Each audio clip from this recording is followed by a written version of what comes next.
So, without further ado, I'd like to say good afternoon to everyone. My name is Aysha and thank you for joining us for the online Minerals to Metals Forum hosted by the Southern African Institute for Mining and Metallurgy. During the discussion, please type your question in the Q&A section in the toolbox at the bottom of your screen.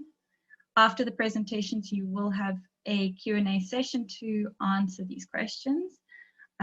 We will allow you to raise your hand at this point and speak to the panelists directly.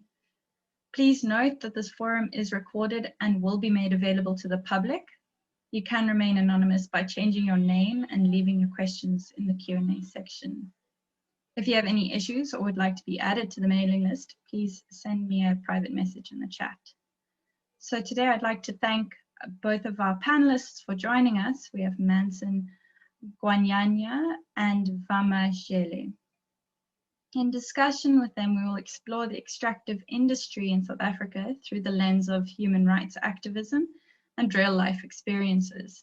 Several economies in Africa have sustained themselves purely by an extractive industry, predominantly from an extractive industry, with the majority of these countries surviving or dependent on mining, oil, and gas exports. The survival of these economies are dependent on a healthy regulatory system, and this has become particularly evident during the fight against the pandemic. The discussion will consider the existing issues faced by mine workers and how the existing patterns of profit over people are exacerbated by the COVID-19 pandemic. So first we will have Vama Jele, the Executive Secretary of the Swaziland Migrant Mine Workers Association and Treasurer of the Southern African Miners Association. Vama worked for the following gold mines: Dierkraal Gold Mine and Leerdrum Gold Mine, of which is now under Sibanye Stillwater. He worked underground development ends in the ventilation department. Vama has been offered a full-time bursary by the National Union of Mine Workers to study human resources management and practices. His last appointment was as an acting human resources practitioner at the Kloof Gold Mine. In 2008, he started to work on addressing ex-miners and their dependents issues. He is involved in different leadership levels, particularly at government and regional level. Vama serves as a regional coordinating mechanism executive committee member responsible for the leadership and governance for the regional global fund grant worth more than $22 million.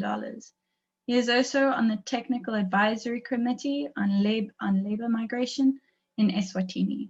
I'd like to hand over to Vama to get the discussion started. Thank you.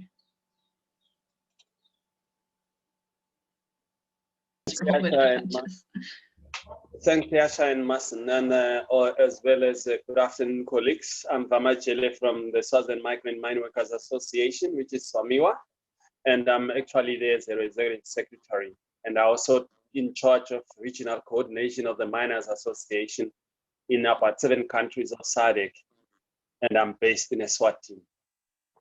I'm happy that I'll have to talk about the highlights on the existing patterns of human rights abuses in the extractive sector, which is specifically, I'll talk about the Mine Workers Association, the migrant mine workers. So you will actually know, colleagues, that COVID-19 epidemic has just done a lot of disruption in different aspects, and it has affected migration in a most radical way. Hence, I will actually talk about the documented migrant mine workers which are working in the Republic of South Africa. You will recall that Eswatini has been a labor-sending country. Immediately after the declaration of coronavirus as a pandemic by WHO, and most of our countries immediately did some, committed into restriction of movement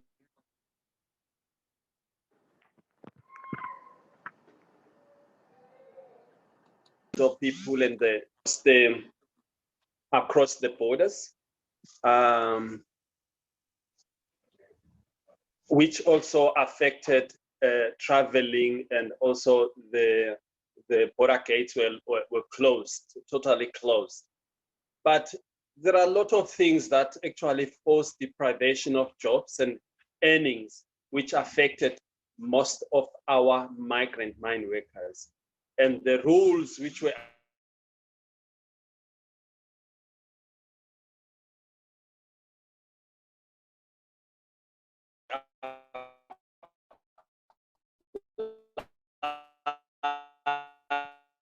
also not to move around. You will excuse me, colleagues. There are a couple of guys that keep on coming back and trying to reach out to me. And Swatini has about 320, estimated 320 men who used to come and work in the mining sector in South Africa. And about 7,000 has been registered for the TB and silicosis case, and because of the occupational lung diseases. And the challenges that I'll talk about, the existing one, faced by the migrant mine workers, will be based on about 3 or 4 points, I'm sure. One will be the economic challenges that they are facing, which also impede into their rights. The issue around medical and sanitary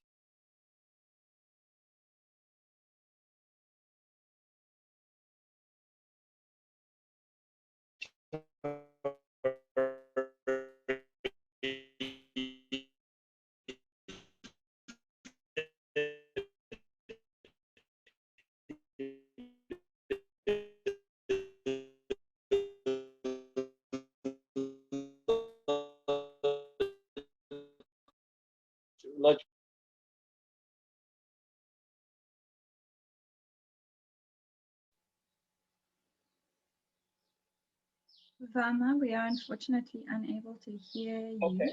And on the economic challenges, one was government-imposed new regulations which enforced lockdown without wages. 2, migrants also experienced deep economic crisis, which include decline in the living standard, and as well as the social instability. As you will also be aware that there was increase on gender-based violence, and as well as the unemployment also was a challenge. And the third one was the loss of livelihoods. Most of the mine workers and their families are dependent to the salaries that their husbands and their breadwinners get from the mining industries. And this ultimately gives a fall on family remittances. And then the fourth one was now, it's in the talks of numbers of companies in South Africa that are talking about retrenchment.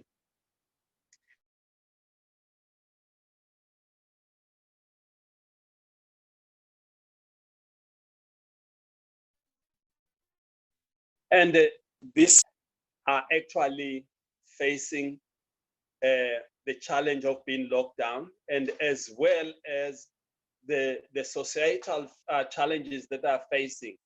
And this comes as a threat to their lives because it will also lead to the loss of livelihoods.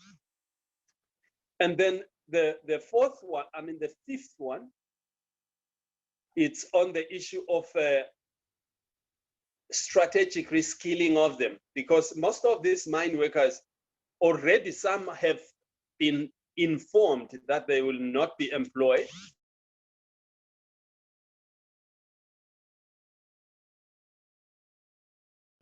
Thanks, Aysha. Can you hear me? Yes, I can hear you. All right. So I've switched off my phone and I don't, my computer was being frozen, so I don't know how to operate it and all, but I hope we'll be fine for now. Technology was never a friend. Thank you, Aysha, and thank you to Minerals to Metals, as well as the Southern African Institute of Mining and Meteorology for this opportunity. Unfortunately, I can't see who we have on the online, but from my discussions with the host being UCT, I was informed that it's mostly students and members of the Southern African Institute of Mining and Meteorology. So it's actually a very different crowd from what I would normally be exposed to. Normally, we speak to lawyers and or civil society organizations. So, yeah, we are very happy and thank you for the invite to be here. I hope we can spark some debate and discussions on this issue of the mining sector within the continent. My name is Manson Gwanyanya. I'm the Southern Africa researcher for an organization called the Business and Human Rights Resource Center based in Johannesburg.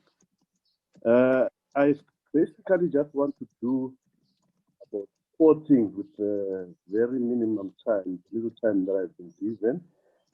One of those things that I want to do is to give you a brief overview of the issue of business and human rights, what we mean when we talk about business and human rights. I've discovered from quite a number of discussions with colleagues and former colleagues that sometimes it's not always clear to other people what we mean when we talk of business and human rights. The second thing that I want to do very quickly is also provide a background of the type of violations that we discover within the mining sector in the continent, and I would argue in some other parts of the world, particularly Asia, Brazil, and so forth.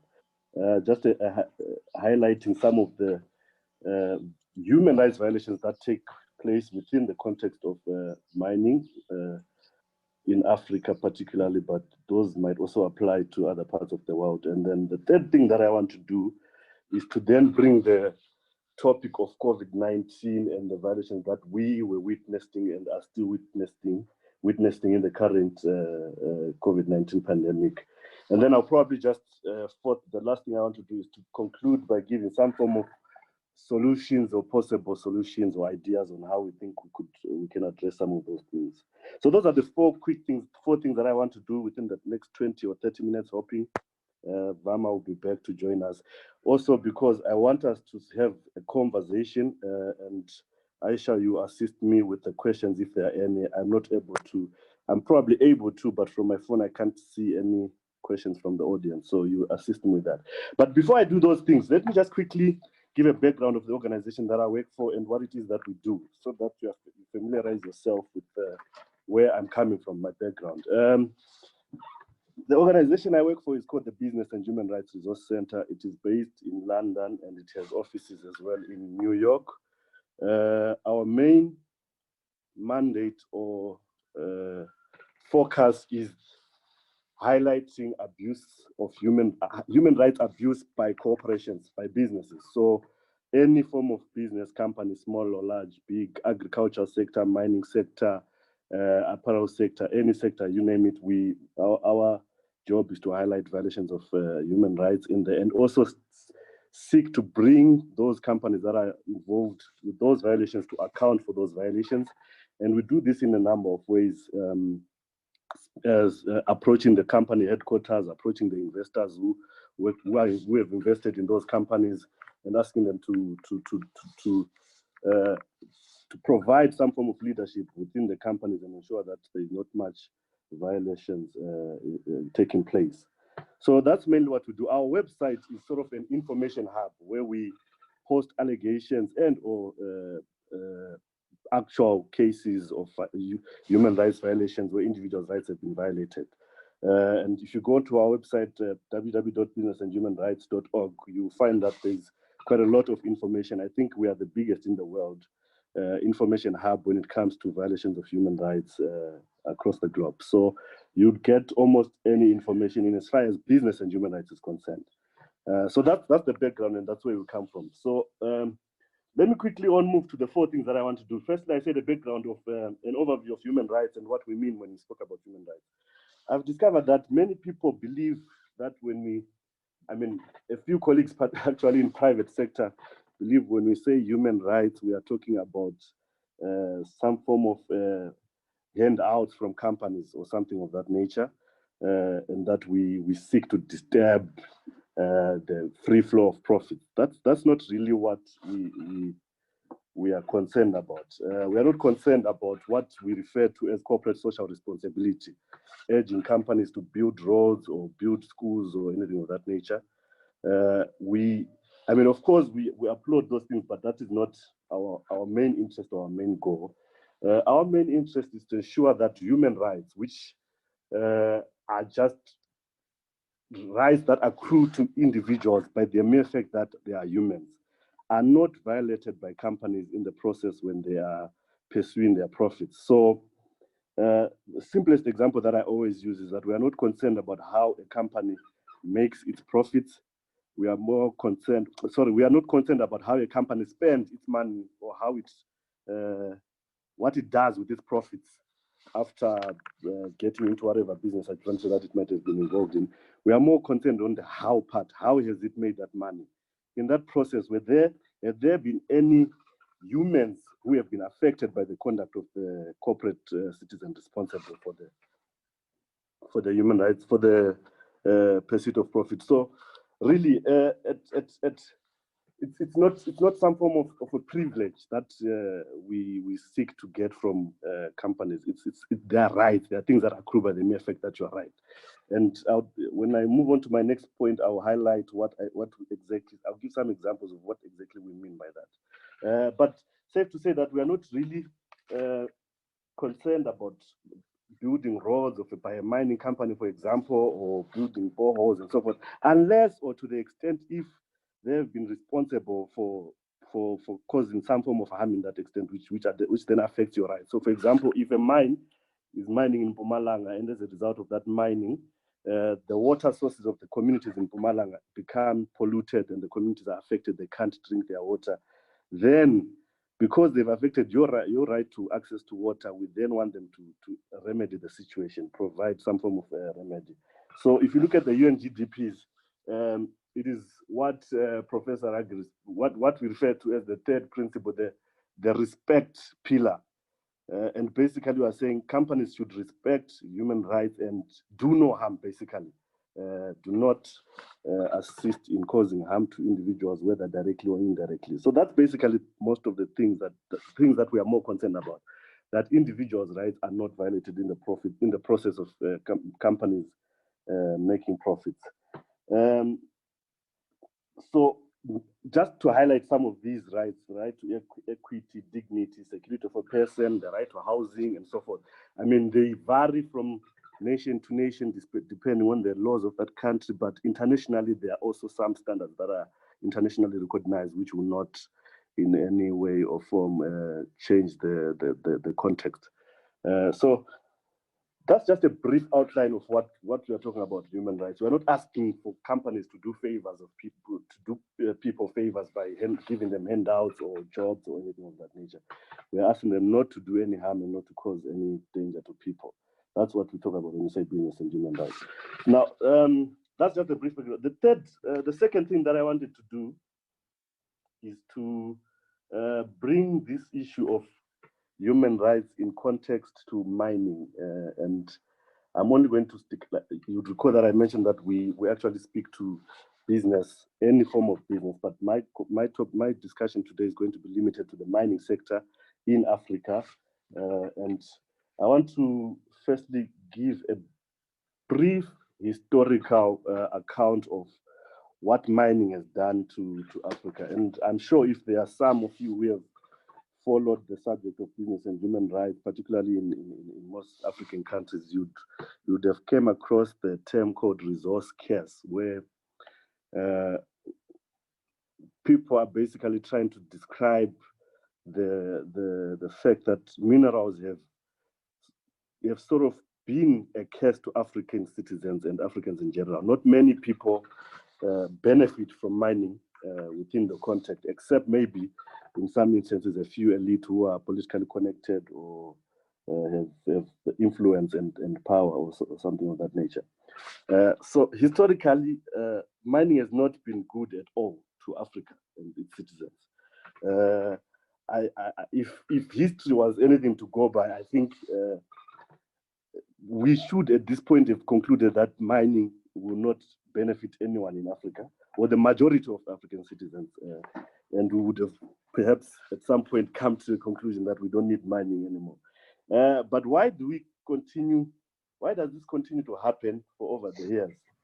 There's this idea from I don't know, it stems from our political leaders that we can mine ourselves out of poverty, that mining is sort of the savior of Africans. But like I said, that is really far from the truth. Anything mining is causing anything else to the citizens of Africa. So, but because of this whole media, the leaders who believe that mining is I mean, those who oppose mining, when an adventure, I can give an example of Colombia, are painted in a light as anti-progressive, you don't want, we create jobs for you, so you don't want progress, you don't want development and so forth. But it really doesn't take a lot for one to just research and see what benefits have actually accrued to the majority of ordinary citizens from mining in Africa. So I would really say historically mining has not benefited anyone. There's been quite a number of human rights violations within the mining sector, ranging from displacements of citizens or communities, attacks on activists who oppose mining, poor living conditions for workers, as well as forced evictions. And more recently, with the issue of climate change, you'd find that mining houses are the biggest emitters of greenhouse emissions. And in the long run, this will also affect human rights, the right to life, to be specific. So those are the kind of human rights that we come across, the violations or allegations of violations that take place within the mining sector. Recently, one of our partner organizations, Vama, Mr. Jele will be well aware of that organization. They recently published a report which was looking into the health sector of miners in Botswana. And you get reports of CEOs of mining companies going to doctors, the mining houses, doctors, telling them to pass medical tests or sort of give some form of medical approval for people to go back to work when they are not actually in a proper health, just because they want mining to continue. They are willing to risk the lives of those miners for the sake of profits. And if you are a doctor in that mining company, if you refuse, you will be dismissed, or something, a hearing would happen if you don't follow those instructions. So a manager would simply go to a doctor and say, I want those 30 miners back to work in the next week. You must make a plan, see what you can do. And basically they're telling that doctor to then say the employees are fit to return to work when they are not. And this is something that is happening currently as we speak, even in light of the COVID-19, where there should be restrictions and so forth. So that's the background in terms of the violations that take place within the mining industry in Africa at large. And the examples that I'm using actually for the SADC region, but they do apply to all mining regions within the continent. Now, the third thing that I said I want to do was to then bring this issue of COVID-19 in context of the mining sector. What are the violations that we have seen take place? What is it that we are concerned about? How has that been happening, and what is to be done? As Mr. Jele was stating before the internet decided to strike, COVID-19 brought quite a number of restrictions within many countries, I think across the globe, and Africa was not spared. In South Africa, we were locked down first for 21 days, and there was an extension for, I think, an extra 14 days, and then they moved us to levels and so forth and so forth. And now when that happened, in many countries in Africa, mining was exempted. It was listed as an essential service. And I mean, really, we don't. It's not a surprise that mining would be listed as an essential service, mainly because most of the economies in Africa do depend on mining. Although you never see those benefits accruing to the actual citizens of the communities, but generally mining does provide quite a lot provides a huge, substantial amount to the GDP of many African countries. So it would make sense that many countries, I don't think, even South Africa, I don't think I came of an example, particularly in the SADC region where mining was completely shut. South Africa in the hard lockdown made it 50%. Namibia, Botswana did not at all shut down, although we had reports that companies themselves did take measures, but there was no form of regulation or anything that was declared an essential service. The same applies to Zimbabwe and Zambia. But now, during this period, you'd recall that mining itself is actually provides some form of health risks to their employees and miners. Now, no provision of protective equipment was made either by the government or the mining companies themselves. There are reports of a few companies which took the issue upon themselves. In South Africa, it actually had to take an application to court for these mining companies, for the Minister of Mines to actually put in place regulations. There's an organization called MAKUA, one of our partner organizations, and the Center of Applied Legal Studies, which had to apply to the High Court to say, it's fine, we are happy to go back to work. Our communities, we understand that at some point we do have to go back to work and people have to make a living. But at the very least, can you provide some form of provisions or guidelines or regulations that can assist and ensure our safety? The Minister of Minerals, Gwanyanya, refused to do that, and communities and miners had to actually approach the High Court for them to provide those regulations. Mining companies themselves did not want to do that. So it had to take a court order for them to put in place regulations that would then ensure the safety of miners. The second thing that we also noticed in some of these mining companies, even when there was a 50%, particularly in South Africa, when there was a 50% provision that it can only operate at 50%. There were no guidelines as to social distancing, and those who have been underground and seen how mining takes place, it's really very, very difficult for any form of social distance to happen there. It's impossible, not even difficult. It's impossible to have any form of social distancing. But again, it would depend on the type of minerals that you're mining. But underground and open cast, you really do not have any form of social distancing that can happen there. And we also saw from during this COVID-19 pandemic, that a lot of mining companies were taking advantage of the situation and trying to persuade or push governments to relax some of the normal regulations that you'd find in mining, because they would donate some form of masks or sanitizers and so forth, and in turn expect that the host governments would then provide them with some form of leeways to do as they please. So those are some of the issues that we came across in as far as mining was concerned during this COVID period. The other one was lack of transparency in certain countries. In Zimbabwe, they actually signed, we had reports of about 5 countries which signed non-disclosure agreements, which would not ordinarily happen if there were no lockdown regulations, and ordinarily those things should be happening within everyone's view and so forth. And we are also getting reports, particularly in Ghana and Nigeria, that there's been a spike in child labor cases.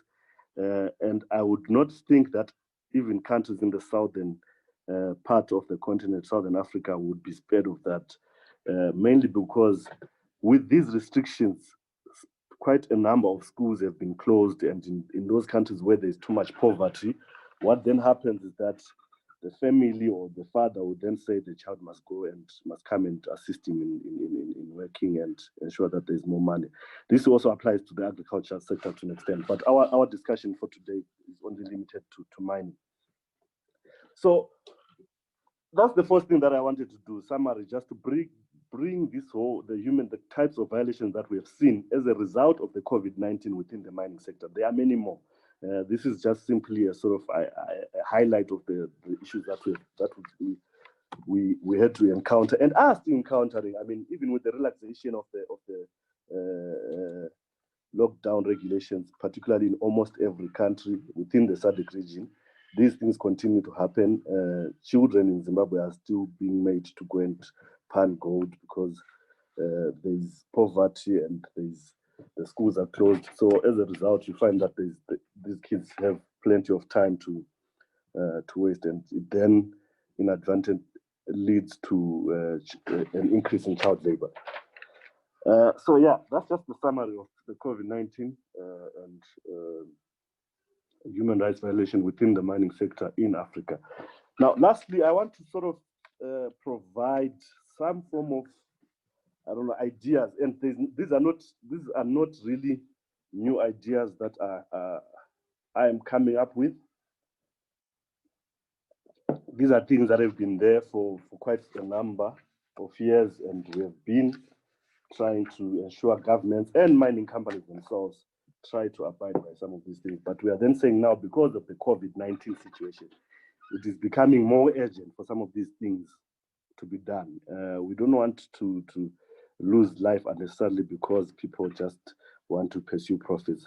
Number one, as I said, in South Africa, they had to take the community and the mining employees to court to ensure that the government provides some guidelines related specifically to the COVID-19. I think that has since happened. The Minister of Minerals did publish those regulations and guidelines, I think a few weeks after that judgment. And we think all governments within the continent should follow that example and ensure that there is a detailed standard of practice aimed at ensuring the safety of employees as well as communities in mining affected areas, which only speaks specifically to the COVID-19 situation. I mean, scientists are claiming that this thing is here to stay, so we might as well come up with solutions that are not temporary, more long-term goals, and those are some of the things that I think and that we think should be done. Detailed standard of practice aimed at ensuring that people are safe, employees are safe, the community is safe. And I mean, all these things that we are saying, they actually are to the benefit of the mining companies themselves, because if your employees are safe, they are not going to be in quarantine for 21 days, or they're not going to be locked up for 14 days and production becomes low. So the moment, this is some form of prevention measure that must be done. Secondly, we had reports in many parts of the continent that mining companies were refusing for people to visit them during this pandemic and see whether they are adhering to the standards or the sort of World Health Organization guidelines in terms of the COVID-19. We strongly want to urge government and companies themselves to allow for some form of independent monitoring mechanism where you can allow, for instance, unions to come and ensure that to ensure that when mining takes place, it is done in some form of regulated way, and that there are mechanisms in place to ensure that there is limited, at the very least, there's limited chances of people contracting the COVID-19. We also want to urge companies in particular to ensure that they have clear and effective complaints mechanisms in place, so that when employees don't feel safe, they can raise this concern without fear of victimization by the companies or by anyone for that matter. So those must also be placed. That must also be an issue for companies to take into account, so that we can then address any of the issues that employees might have when they have concerns about their safety and so forth. So that's number 3, clear and effective complaints mechanisms. Number 4, we want to ensure that there's some form of remedy for any negligible or intentional violation of human rights or any conduct that may then lead to employees contracting the COVID-19 unnecessarily. So, I mean, going back to my introduction, I did mention the UNGPs, where one of the pillars is respect for human rights. The access to remedy is also a third pillar for business and human rights. And we urge companies to ensure that if at some point or in any manner they are responsible, the access to remedy would have to ensure that those employees who have sort of contracted or suffered, or the victims or even families of the victims, are not do not intend bear the burden of contracting the disease. So, for example, if you not be paid for the next 21 days when you're in quarantine, and it's the result of the company's conduct, then surely you should be paid. If something does happen to you, your family should be covered. And we urge companies to have clear policies that address these issues, to say, if we are responsible for this, these are the steps and measures that we're going to take. Number 5, consultations with communities. I mentioned the case again in South Africa. I'm going back to it. The High Court in there mentioned that it is imperative for mining companies to always consult with communities, because communities are also affected by the COVID. The employees that go to mine in Anglo-American Mpumalanga, after that will go home to their communities and spread the COVID-19. And we want to ensure that communities are involved and they are given an opportunity to express how they think and how they feel they can be assisted, and in order to ensure that there is limited, at the very least, limited transfer of the COVID-19. So those are some of the things that we think and that I believe that, if done properly and implemented properly, they can assist in addressing the challenges that may be brought by the COVID-19 when it comes to mining in South Africa. I think I've taken even Jele's time, so let me quickly stop there, and probably if there are questions, and I see Vama is back online, you can also just, I don't know, let me take back to the host who then guide us. Thank you, Aysha. Over to you. Thank you so much, Manson. That was a brilliant overview, and I've jotted down all 5 of the points that you've mentioned. I think it's definitely something I'd like to hear more about. Vama, are you back with us? Can we hear the rest of your presentation? I think where we left off was when you were speaking about strategically reskilling the miners that have been impacted by retrenchments. Okay. Yes, and I was actually on point 4, where I'm talking about the companies which are actually retrenching or imposing retrenchment to the mine workers, which also need some strategic reskilling of them.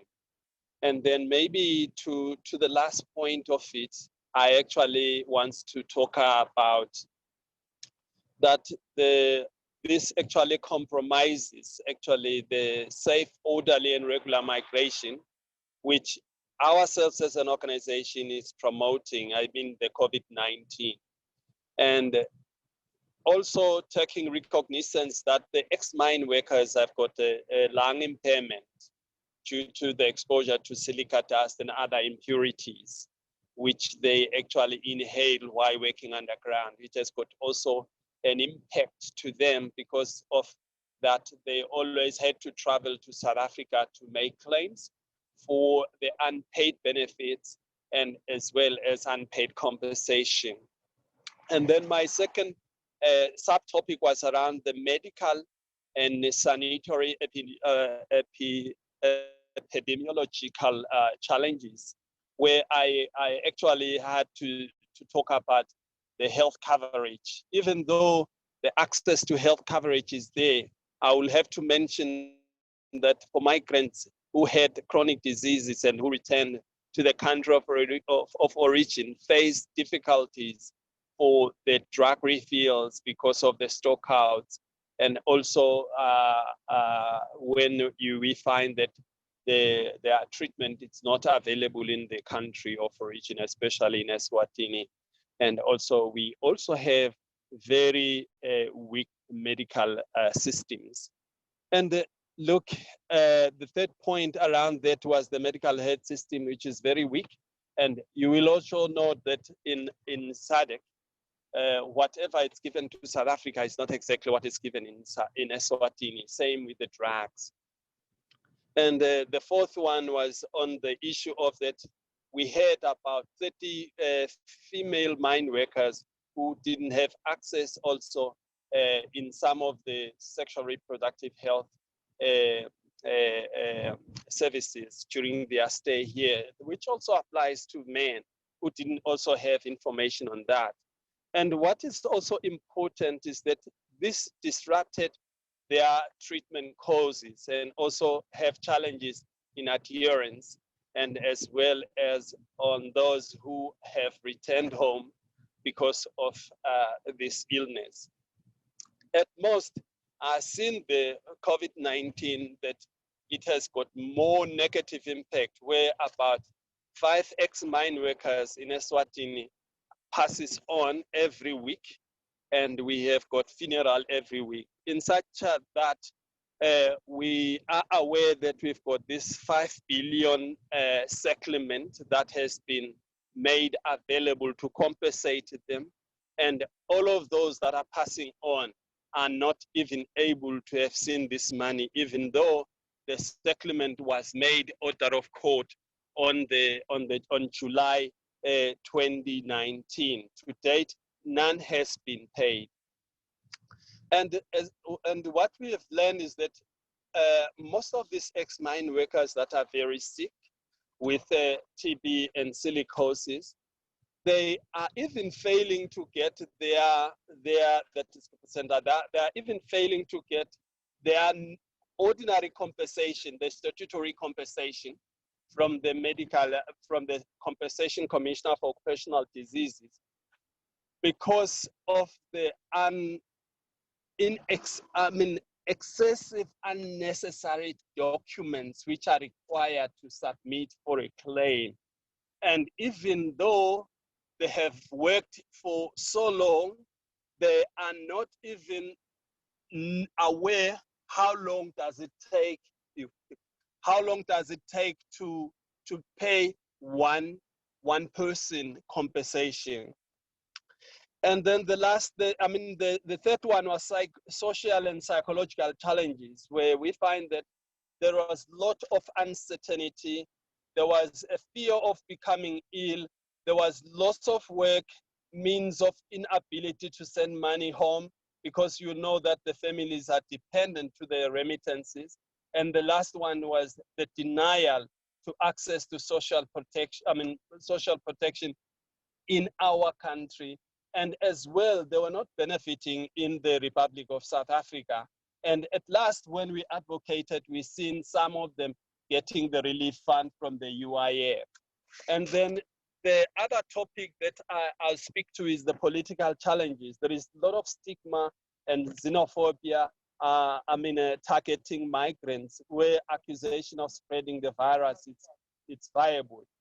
We have noted this will happen here because even in China, you know, there was this attacks to black migrants because of coronavirus.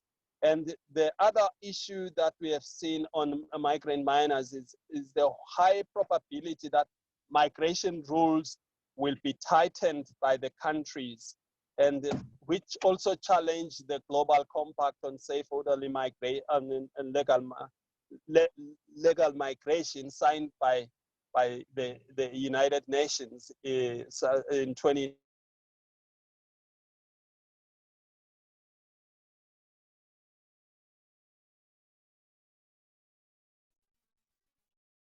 Which now clasp the issue of nationality, where in order to access benefits, you must have a national or citizen of that country.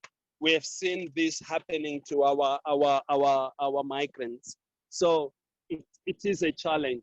And in that note, that's what I can submit, Aysha.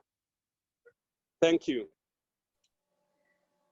Thanks so much, Vama. I know that it's always so overwhelming to at least some of our attendees to hear all of the social complexities that come with mining, and you know, we are often from either a very technical or kind of a almost aloof legal perspective, where everything is theory, and we don't necessarily see how things are unfolding on ground level. I would like to ask Manson a question around their engagement with business and human rights, and how and what role they see stakeholder activism playing in ensuring that the profits that they make or is goes without human rights abuses. So how would you say you're keeping these kinds of investors accountable or trying to promote awareness within stakeholders and shareholders alike? I suppose in this situation would be predominantly shareholder activism, I suppose. Thanks, Aysha. Certainly, shareholders are very important, and they are strategic people for us to attach. You'd recall in my introduction, I said part of the things that we do when there are allegations of human rights is to approach the company headquarters and ask them to respond to those allegations. Either they must acknowledge that, okay, this has happened, and secondly, they must also provide us with some form of next steps, what they are going to do to remedy the situation if indeed they accept that that has happened and that they have violated people's human rights. Now, two things. The way we operate is that if the company itself does not respond to those allegations, or they respond but we are not satisfied with the response, our next step is to approach the investors to say, we have approached this company, they have polluted the river that communities in Mpumalanga relied for water sources. We have asked them to respond to the allegations. They have not responded, or they've responded, but their response does not satisfy us. What are your views on this issue? And the idea there is to put pressure on the company so the investors then, when shareholders, when they are at these meetings, they then ask these questions. We hear that this is what you're doing in Mpumalanga. Is that true? And I mean, we're always urging them not to, to withdraw their investments if they feel that human rights are being violated as a result. So we are very aware that shareholders are quite important, and in instances where we are not satisfied with the company's response or they don't respond, we do sometimes approach the investors if that information is available to us and ask them to account for that. I hope that answers your question. Thanks. It does. Thank you so much. We have quite an interesting question from the panel from Moshibadi. They would like to ask the panelists what role the state or government plays in holding companies accountable, and whether they generally find companies to have a more operative or defensive style towards the industries that they have to hold or to govern, essentially. Manson and then Vama. Thanks for the question, Aysha. Look, our experience with African governments, particularly when it comes to mining, is that, like I said in my introduction, they believe that mining is, we can mine ourselves out of poverty. So their attitude when it comes to holding miners accountable is always nuanced with that, no, these are investors and so forth. They're always a bit more lenient towards mining companies because they don't want to scare their investors away. So, but certainly their role as the state is to ensure that there's protection. Again, going back to Ragi's principles, the three pillars, the pillar that government is responsible is to protect. And they must ensure that they put laws in place that companies do not violate these human rights, and they put implementations of those laws and so forth. But again, like I said, because it's threefold from the way I see it. Because one, they don't want to chase away investors. Two, because some of the government officials are involved in these mining activities and do benefit to an extent. Three, there's also general corruption, and they don't want to bite the hand that feeds them, so to speak. So yeah, but they do have a role to play, and if they play that role in the way that they should be, I think that we would not have some of these problems that we have in mining currently. Thank you. I hope that answers the question. Thanks, Manson. Vama, are you there? Yeah, coming to our side, the role of our government.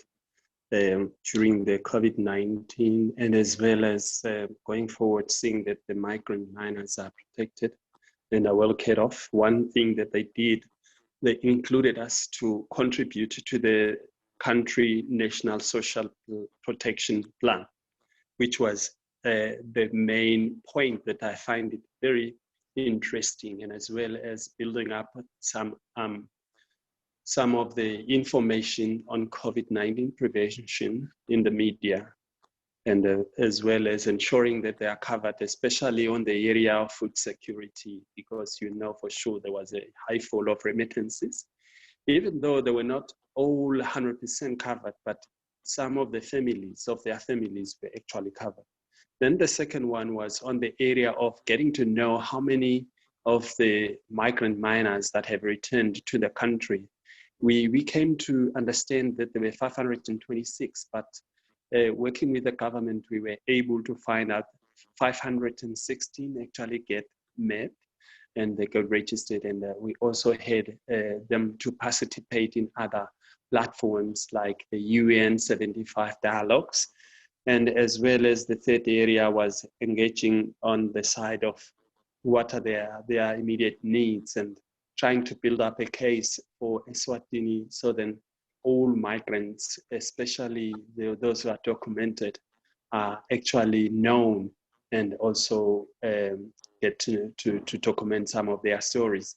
And partly we have contributed in the issue of portability of social security benefits and as well as compensation. And we further actually talk to the company, which is the Rand Mutual Assurance, which pays them for injuries, which is the insurance company, which was calling some of the disability pensioners who were injured in the mining houses to go and complete the proof of life.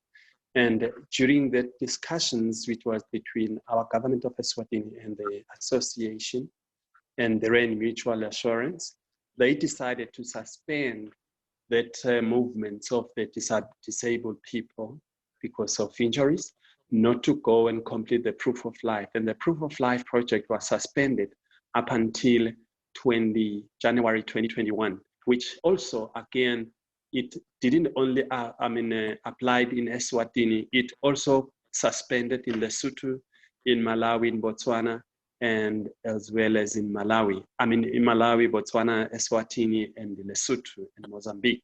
I'm not sure whether it was suspended in South Africa, but I was aware of the migrant sending countries were suspended. And that's what I can say, the role that was played by Eswatini government during the COVID-19, especially for the documented migrant mine workers. Thank you. I submit. Thank you so much, Vama. I just wanted to let everyone know that I will be answering one more question and we will go a little bit over time. That's just because at the beginning of the session we had a bit of a delay. So this question comes from Unali Hall. They would like to thank you for the presentation. Their experience is that mining companies without unions or regulatory control can get away with violating human rights. It is therefore important for employees to report the company. They are reluctant to do so as they fear the company will close and they will lose their income, a fear that will be exacerbated by the economic difficulties caused by COVID-19. Unali asks then, how can employees be encouraged to report such issues?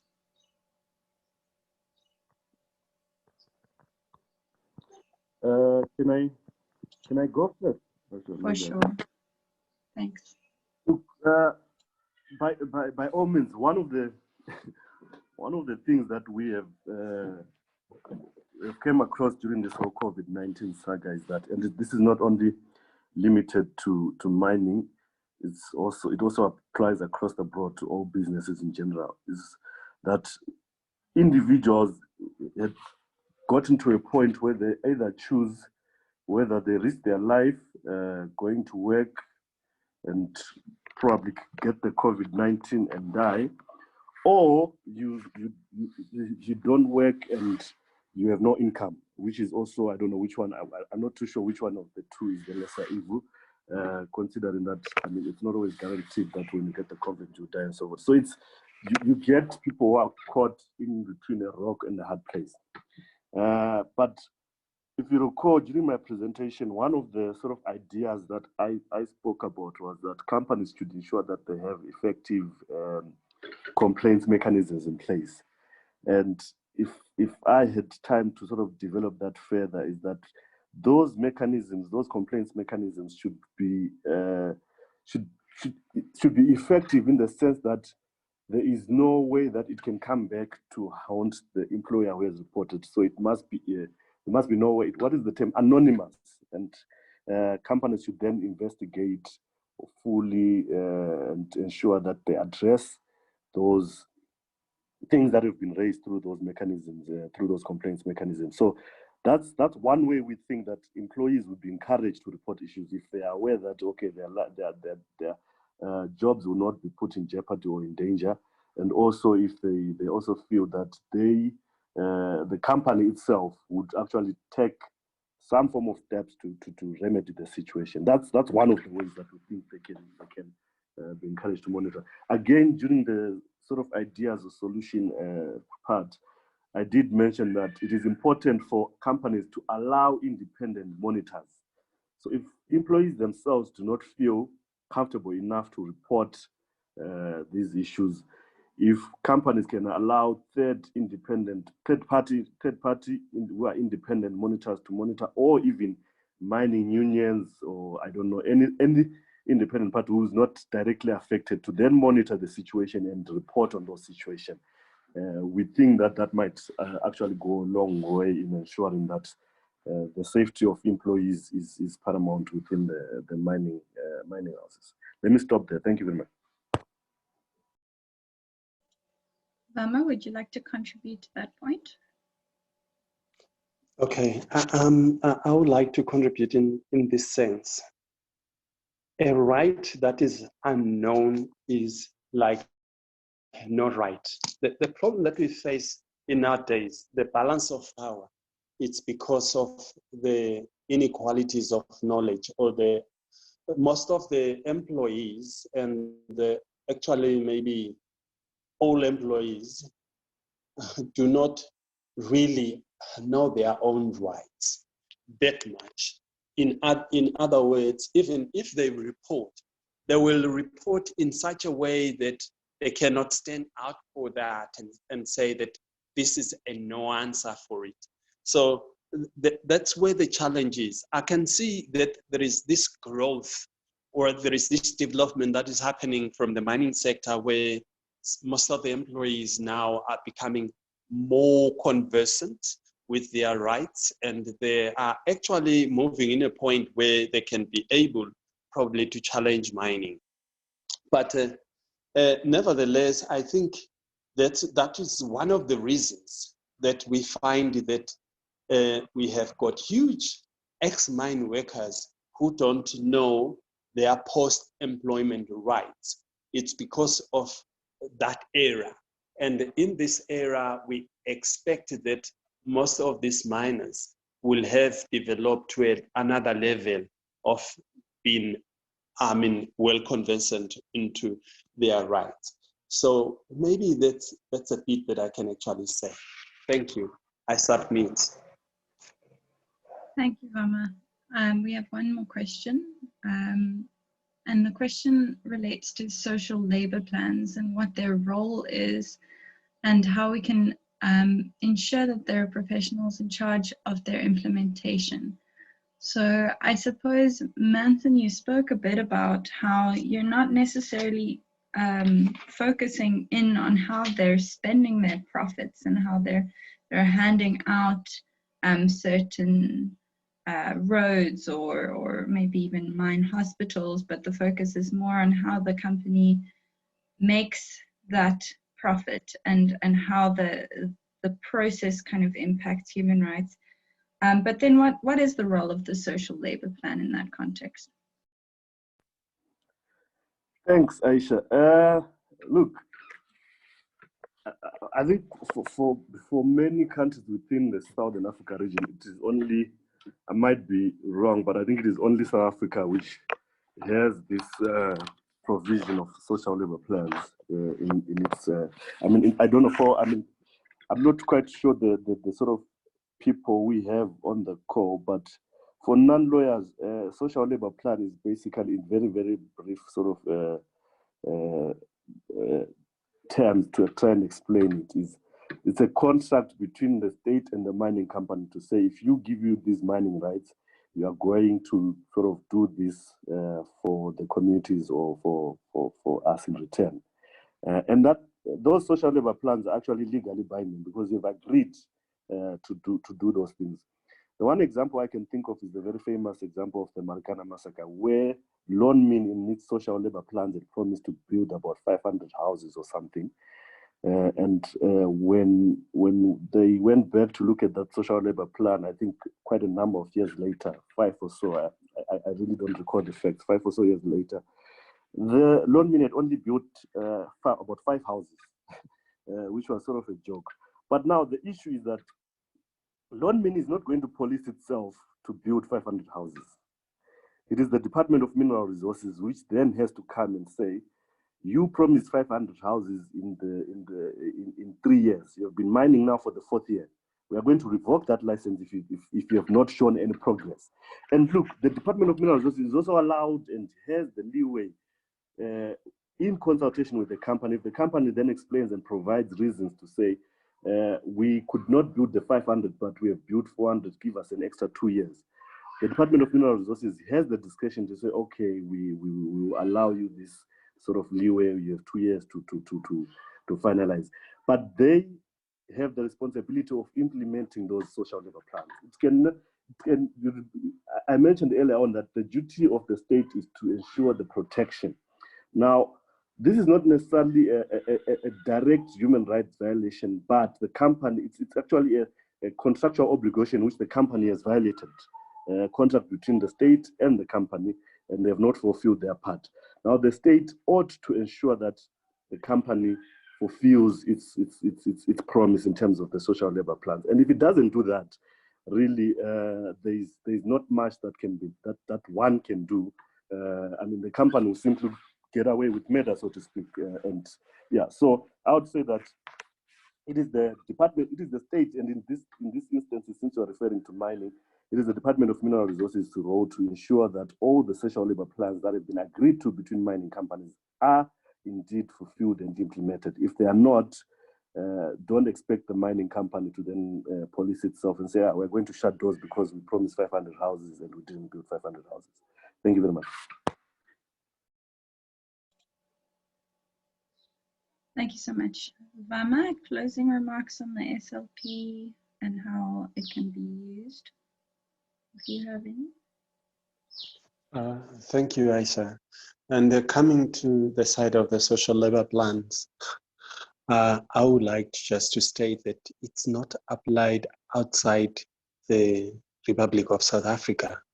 So the labor setting countries hasn't seen any implementation of such in our country. So maybe I cannot comment much on it. Thank you. I think that is an important point in and of itself, is that labor sending countries need to be considered. And well, yeah, labor sending areas need to be considered and included into the kind of community that is often referred to in the SLPs. So I would like to close the session just by saying thank you so much to Manson and Vama for this insightful session. I really do appreciate all the knowledge that's been brought forward and exposed to our participants and attendees, who often do seem to get a lot of information from mining houses, and it would be, yeah, I would be remiss if we didn't have more of these social sessions focused in on various different issues, from nationality to xenophobia, to how social uncertainty kind of moves migrant workers, and yeah, of course, the human rights abuses that are evident throughout the resource curse and throughout African history, and most extractive economies being impacted by these processes that really do establish certain patterns that we can try and start combating. At least, you know, we shine a light on.